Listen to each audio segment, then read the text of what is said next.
कि सुखदेव नाम के ऋषि को गर्भ में ही, माँ के गर्भ में ज्ञान हो गया था कि मनुष्य जीवन केवल परमात्मा प्राप्ति के लिए ही प्राप्त होता है,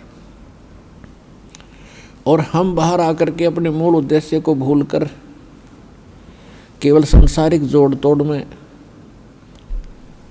इन कोठी बंगले के बनानों में ही अपना जीवन नष्ट करके और एक हारे हुए जुहारी की तरह हाथ मसलते हुए चले जाते हैं। जब हम ये संसार छोड़कर चलते हैं तब हमें सब पता लग जाता है कि हमसे भारी भूल हुई है। हमने वो काम तो किया ही नहीं जो मनुष्य जीवन का करना था। ये तो पक्षियों जैसे ही काम किए और उसी में सारा जीवन नष्ट करके और फूले फिरते रहे। फिर ये वहाँ जाके रोता है जीव धर्मराज के सामने खड़ा होकर के, जहाँ इसका न्याय किया जाता है, इसका हिसाब होता है। तब तो बहुत रोता है, बहुत पछताता है, इसको पश्चाताप करता है। फिर इसको सब बातें याद आती हैं कि जब तू मानव शरीर प्राप्त करके यहाँ से गया था, कितना शुक्र मनाया था भगवान का, और क्या क्या प्रॉमिस किया था भगवान, भक्ति गणी करूँगा और पेट गुजारा तो आपने ही देना है दाता। तो उस समय उसको याद आती हैं वो बातें।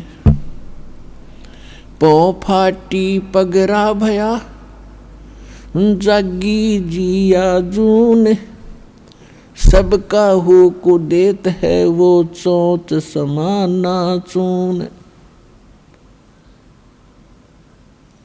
सभी प्राणियों का, जितने भी ब्रह्मांडों के अंदर जितने प्राणी हैं, सबका वो परमात्मा पालन करता है और सभी की उसको चिंता है। क्योंकि माँ के गर्भ में जब ये बालक होता है उस समय ना माता सहाय कर सकती है, ना को पिता का सहयोग वहाँ काम कर सकता है।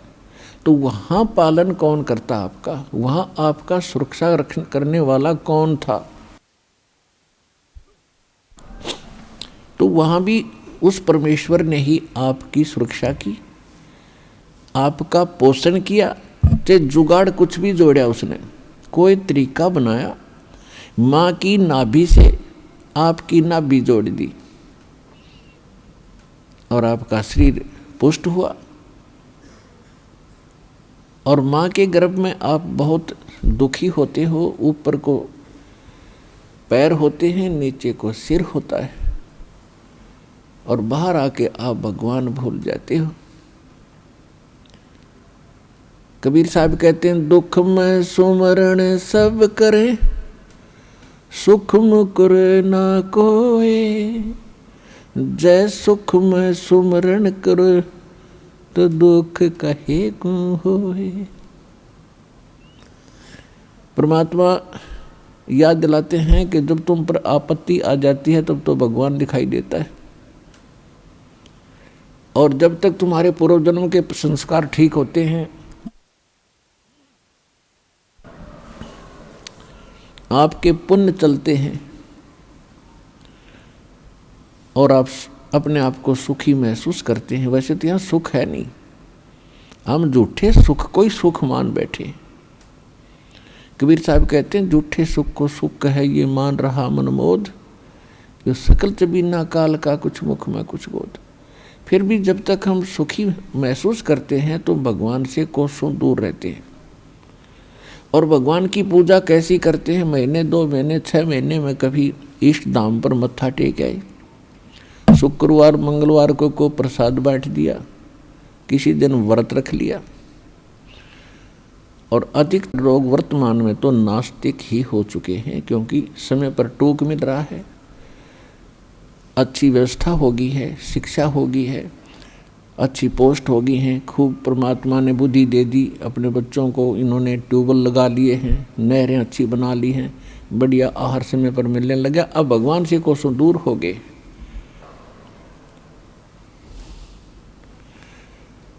और भूल गए उन दुखों को। परमात्मा कहते हैं, इसे सुख के आग लगे जो भगवान ते दूर करे। परमात्मा कहते हैं, सुख के माथे पत्थर पड़ो जो नाम हृदय ते जावे, और बलिहारी व दुख के जो पल पल नाम रटावे। पुराने समय में हमारे पूर्वज बताया करते थे बुजुर्ग कि वर्षा ना होती थी, भगवान को याद किया करते थे, कोई भी दुख आता था भगवान को बैठकर याद करते थे, हमारी आपदाएं टला करती थी। और अब भगवान 100 कोस दूर हो गया, अब तो बिजली याद रहती है, बिजली ना ही ट्यूबवेल चलाऊं वो भगवान याद नहीं आता। तो परमात्मा कहते इस सुख बाढ़ में पड़ो जिससे भगवान की भूल पड़े। तो सत्संग में आने से फिर हमें याद होता है कि भगवान की कितनी आवश्यकता है। तो सत्संग में आने से फिर सुखी भी भगवान की भक्ति करेंगे। यदि दुखी व्यक्ति भक्ति करते हैं तो सुख देता है परमात्मा, उसका गुण है।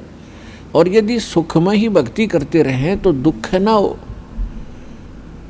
और मूल काम मनुष्य जीवन का भक्ति ही करना था, वो हम भूल चुके थे।